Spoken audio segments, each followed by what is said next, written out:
All right, some huge news out of Penn State with Joe Moorhead reportedly getting the head coaching job at Mississippi State. Fantastic opportunity for Joe Moorhead, and congratulations to him. He came here and in 2 years did sensational work at Penn State. I believe, and me personally, that the person who is singularly most responsible for the great success that we've seen from Penn State the past few years is Joe Moorhead. Now, that's not taking anything away from James Franklin. James Franklin has done a great job as a head coach and is a terrific CEO, delegator, head coach. And I look at three things that James Franklin has done. One, he fired John Donovan, which he had to do and might have seemed like an obvious move, but he brought John Donovan with him from Vanderbilt, so there had to be some loyalty there, and that might have been a little bit tougher than we all would have known. Secondly, he knew who Joe Moorhead was. James Franklin talks all the time about how he's got a list of guys that he might hire if the opportunity arises, and the fact that he had Joe Moorhead on his radar speaks very well of James Franklin. And then when Joe Moorhead got to Penn State, here's the key.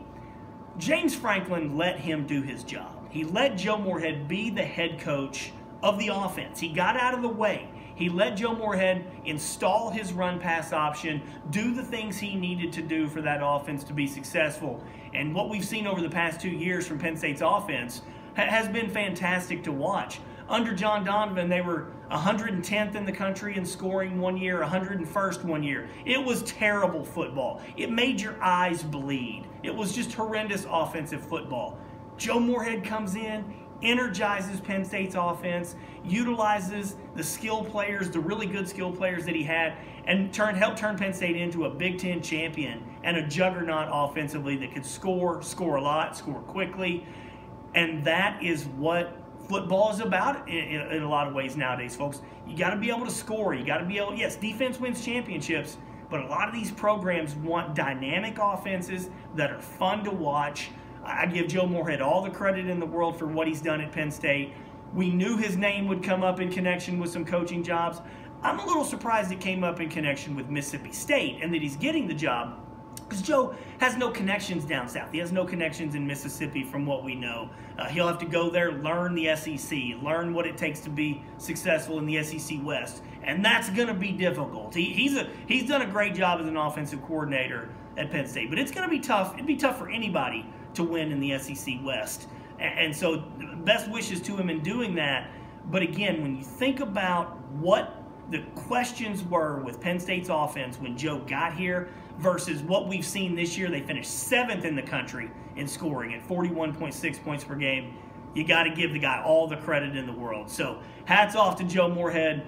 Hopefully Penn State will make, James Franklin will make another great hire, carry on the offensive success that Moorhead has been able to have here. I'm guessing James Franklin will go outside the program. A lot of people want to see him stick inside the program with one of the assistants already. This is a great job now, folks. This is $1 million offensive coordinator job. This is the kind of job that there should be tons of candidates. That James Franklin has his list of guys that he's compiled over the years. There should be a bunch of really good candidates who can come in here and continue what Joe Moorhead started to do. But fascinating news. We haven't seen a lot of Penn State assistant coaches leave over the years, certainly not for head coaching jobs. But man, when you think about the job Joe Moorhead did in his 2 years at Penn State, hats off to the guy. Bravo, and best of luck to him down at Mississippi State.